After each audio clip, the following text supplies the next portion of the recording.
Hello friends, अस्सलाम वालेकुम। उम्मीद है कि आप सब दोस्त हैरियत से होंगे। आज मैं हाजिर हुआ हूँ आपकी खिदमत में एक नई वीडियो के साथ। आज से हम ऑटोकैड 2007 के ट्यूटोरियल को स्टार्ट करने वाले हैं। तो आज से हम सीखेंगे कि हम ऑटोकैड में किस तरीके से काम कर सकते हैं। आज से मैं तमाम अपने व्यूवर्स को ऑटोकैड के तमाम लेक्चर्स इंशाल्लाह प्रोवाइड करूँगा। तो चलिए आज हम ऑटोकैड 2007 से 2D ड्राइंग को स्टार्ट करेंगे और थोड़ी सी बेसिक सेटिंग्स के बारे में जानेंगे ऑटोकैड की। तो चलिए स्टार्ट करते हैं। तो ये हमारा ऑटोकैड ओपन हो रहा है। पहली बार इंस्टॉल करने पर ये हमें इस तरीके से व्यू देगा। तो अब हमें इसे 2D व्यूज़ में जाना है। ये देखें 3D मॉडलिंग यहाँ पे आ रहा है। तो अब हम चलते हैं 3D मॉडलिंग में और ऑटोकैड क्लासिक में। तो ये देखें हमारे पास ऑटोकैड क्लासिक आ गया है।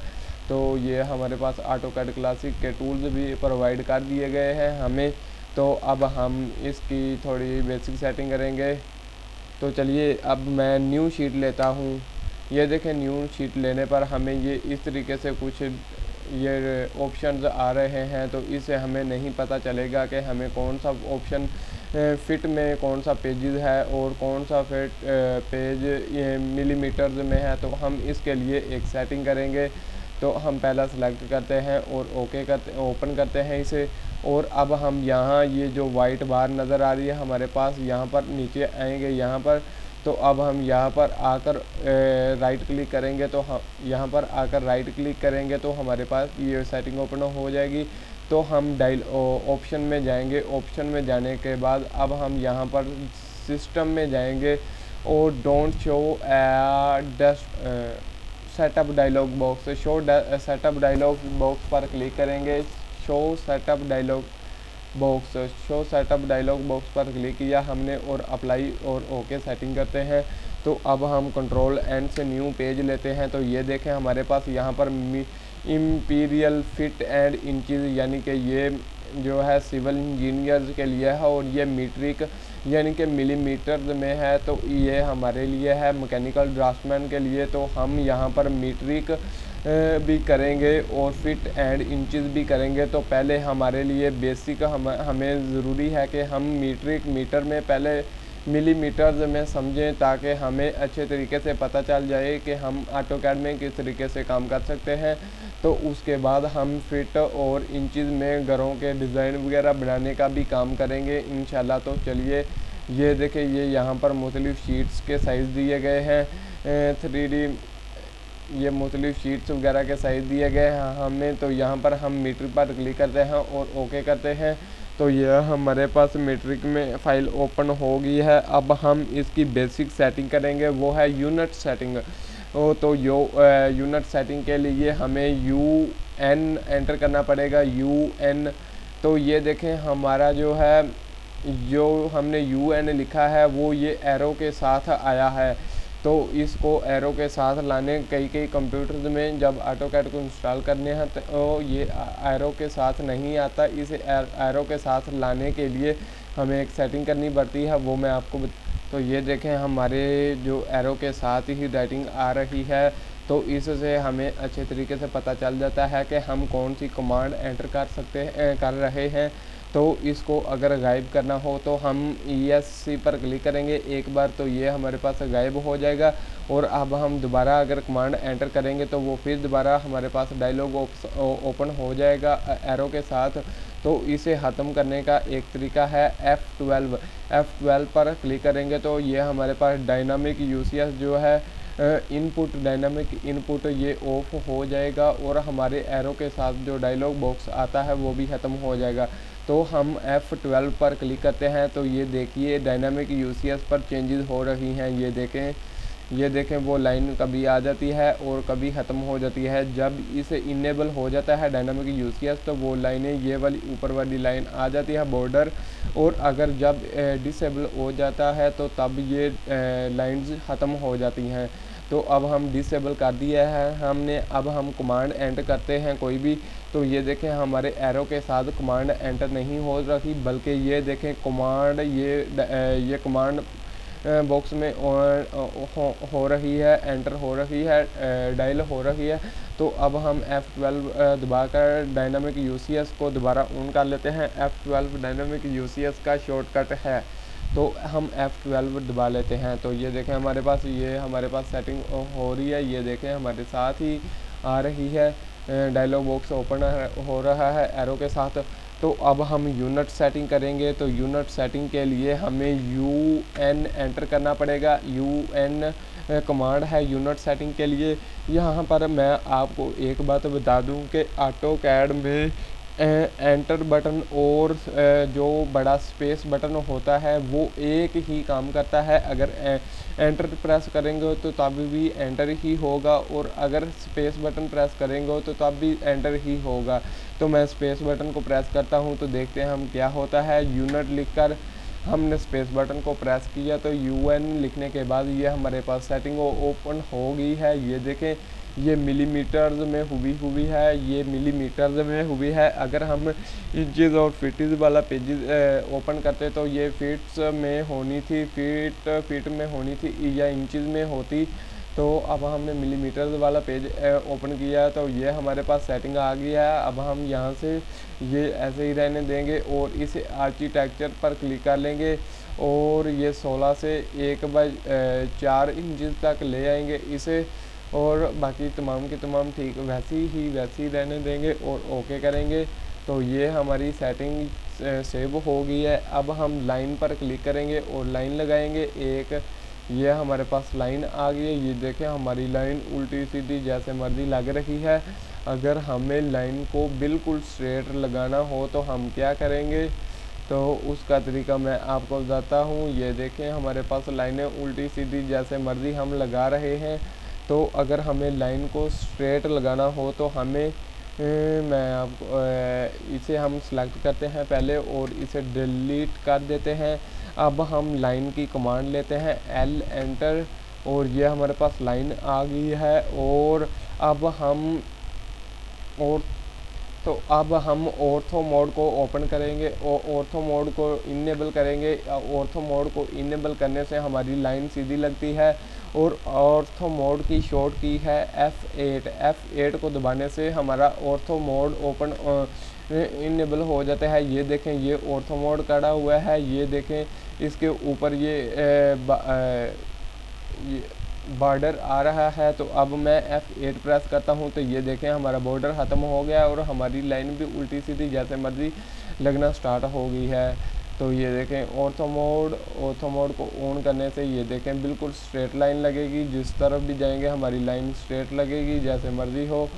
ये देखें इस तरीके से हम स्ट्रेट लाइन लगा सकते हैं।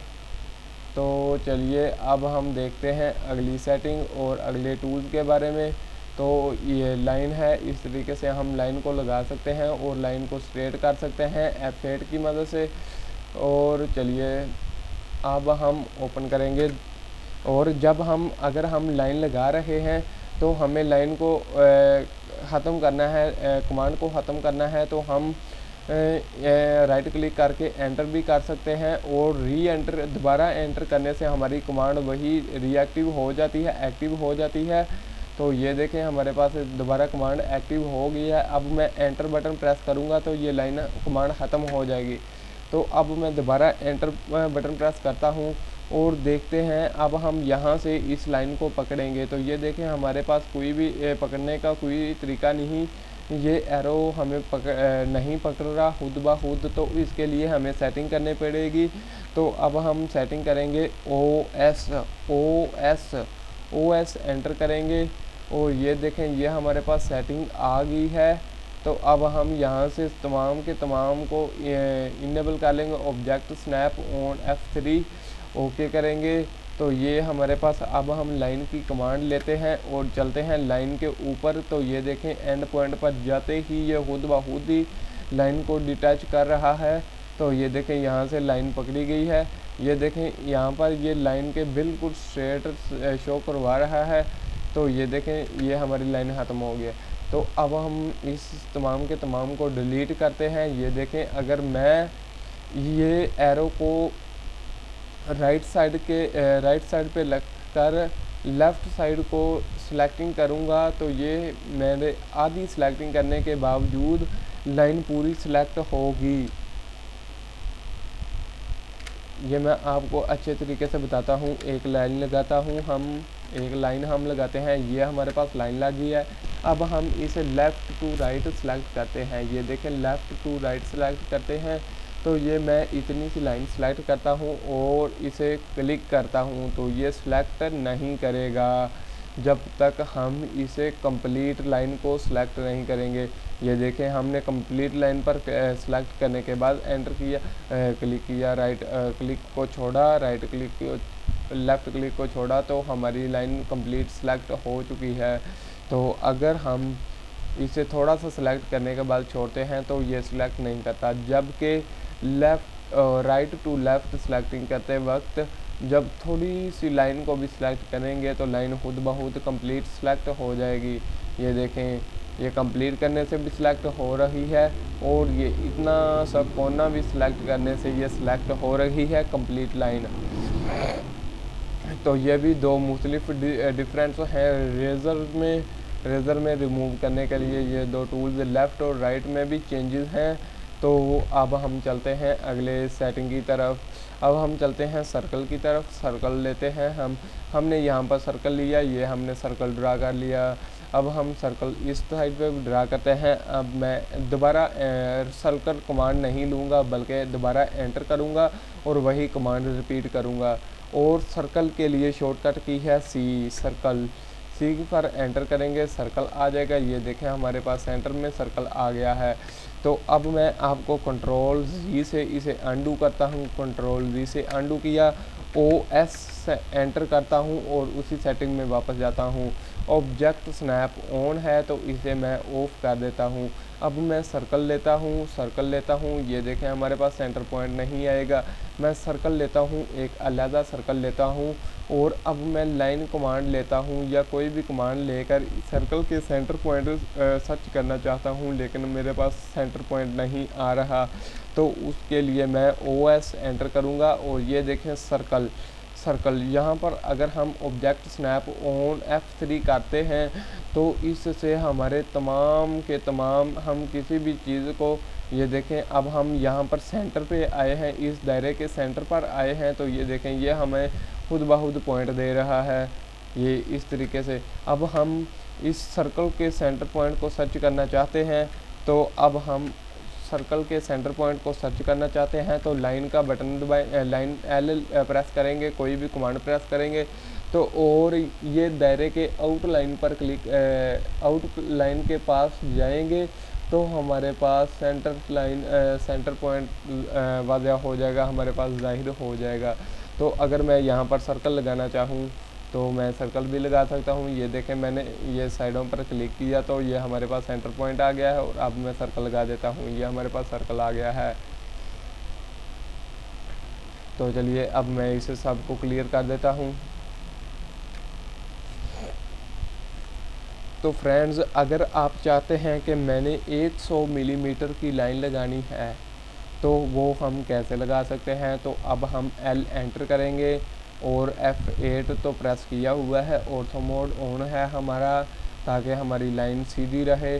तो F ऑन को ऑन ही रखेंगे, F8 को, और हम ये लाइन लगाएंगे। जिस साइड पे हमें लाइन लगानी है उस साइड पे कर्सर को ले जाएंगे और 100 एंटर करेंगे। 100 हमने लिख दिया है और हमने एंटर कर दिया है। ये हमारी लाइन लगी है 100 मिलीमीटर की।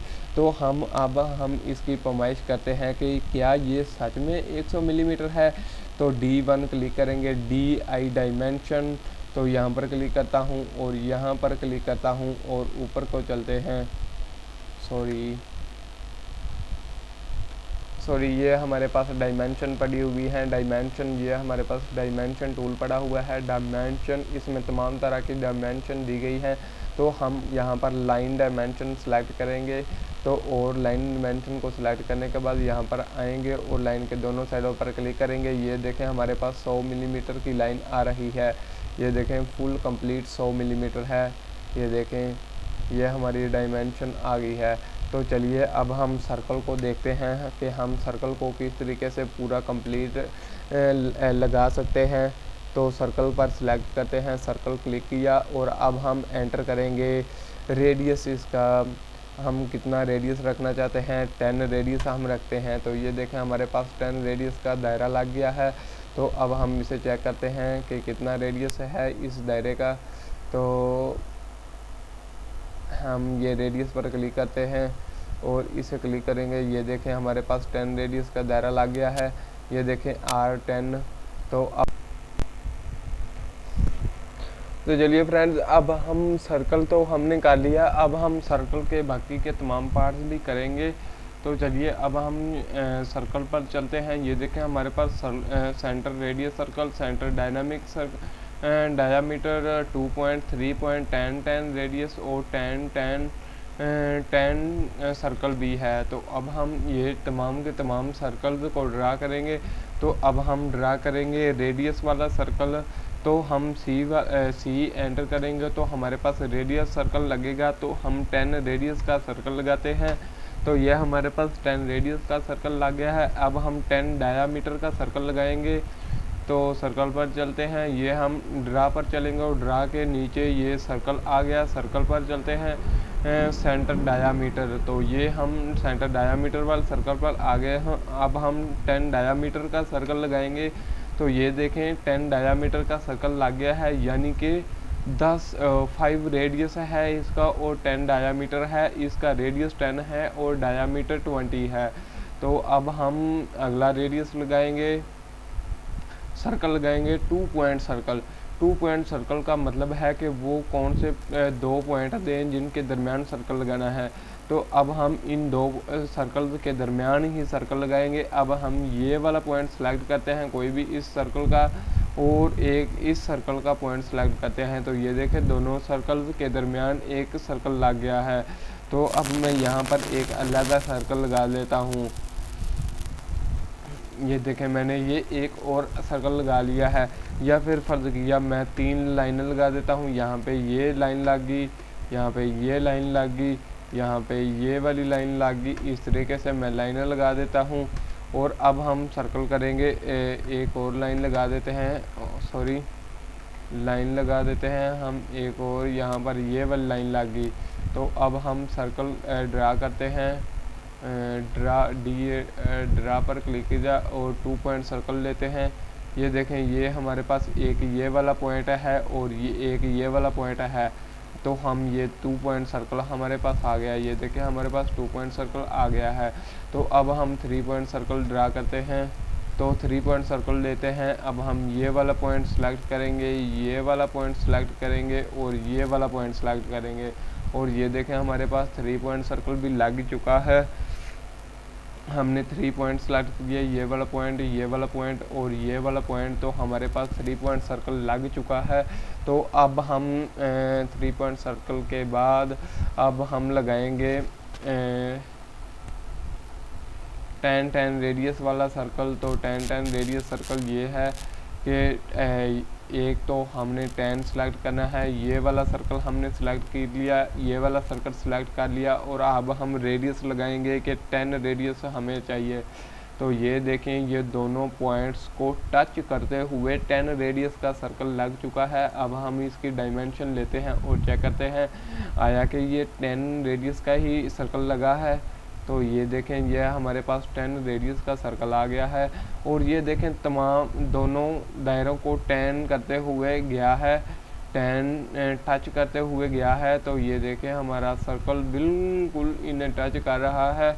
तो इस तरीके से हम 10 रेडियस भी लगा सकते हैं, सर्कल लगा सकते हैं।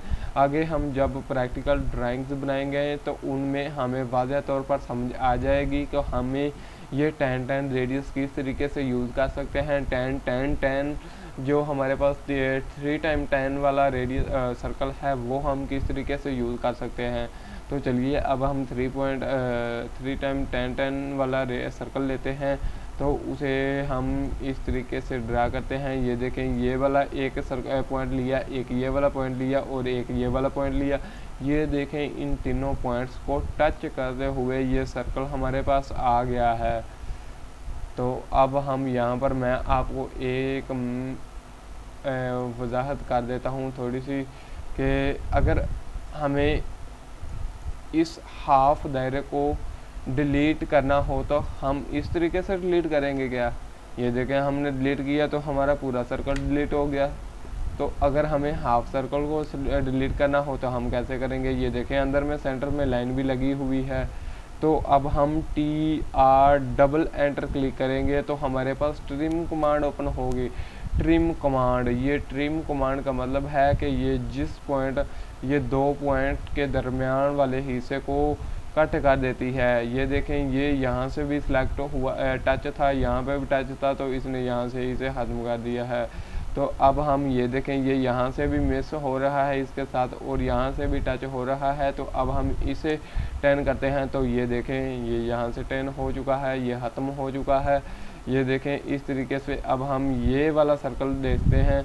ये सर्कल हमारे पास यहाँ भी टच हो रहा है, यहाँ भी टच हो रहा है। तो अब हम इसे भी रिमूव कर देते हैं। ये लाइन हम रिमूव कर सकते हैं, ये यहाँ पर टच हो रही है, और इसके दूसरी साइड ये यहाँ पर टच हो रही है। तो इसके अलावा अब हम इस लाइन को रिमूव कर सकते हैं। ये देखें ये यहाँ पर टच हो रही है, तो हमने इसे भी रिमूव कर दिया। ये यहाँ पर टच हो रही है, ये यहाँ पर, इसे हम रिमूव नहीं कर सकते क्योंकि ये सिर्फ 2 पॉइंट्स पर ही टच कर रही है, इसके अलावा कोई और पॉइंट नहीं है इसका। अगर ये 2 पॉइंट्स से बाहर होती तो हम इसे डिलीट कर सकते थे। ये देखें इसे भी हम रिमूव नहीं कर सकते, लेकिन इसे रिमूव कर सकते हैं क्योंकि ये देखें ये हाफ सर्कल लगा हुआ है, और ये हाफ सर्कल के दरमियान में ये एक पॉइंट टच हो रहा है। तो अब हम इसे भी डिलीट कर सकते हैं।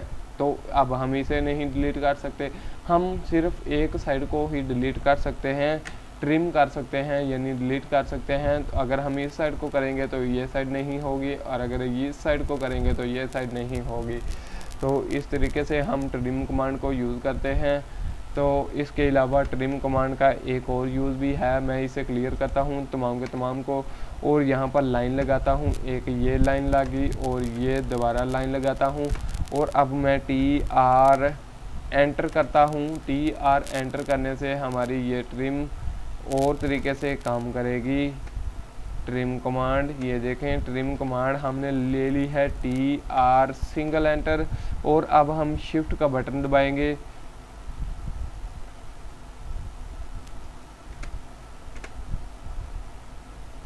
सॉरी TR डबल एंटर करेंगे और शिफ्ट का बटन दबाएंगे। शिफ्ट का बटन प्रेस करेंगे और इस लाइन पर क्लिक करेंगे तो ये देखें हमारी लाइन खुद ब खुद ही टच हो गई है इसके साथ।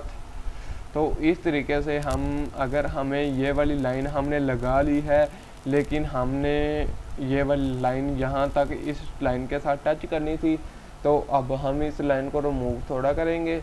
अब हम TR डबल एंटर करेंगे और शिफ्ट वाला बटन प्रेस करेंगे और इसे इस तरीके से टच कर देंगे। इस तरीके से टच कर देंगे तो हमारी ये लाइन इसके साथ टच हो जाएगी। अब हम TR डबल एंटर करते हैं और इसे ट्रिम कर देते हैं। ये देखें इस तरीके से हम ट्रिम कमांड को यूज़ कर सकते हैं। ट्रिम कमांड के दो काम यूजेस हैं, एक तो TR डबल एंटर करने के बाद हम किसी फालतू लाइन को रिमूव कर सकते हैं, और TR डबल एंटर करने के बाद शिफ्ट प्रेस करके हम दो कोनों को आपस में मिला सकते हैं। तो ये 2 पॉइंट्स थे। तो इसके अलावा अब हम चलते हैं अगली वीडियो में। अगली वीडियो में इंशाल्लाह अब हम कोस ये आर्क के बारे में कंप्लीट वीडियो बनेगी, और ये पॉलीगॉन के बारे में होगी। तो इंशाल्लाह उम्मीद है कि आपको ये वीडियो अच्छी लगी होगी। अगर वीडियो अच्छी लगे तो मेरी वीडियो को लाइक शेयर कमेंट और मेरे चैनल को सब्सक्राइब करें। अल्लाह हाफिज़।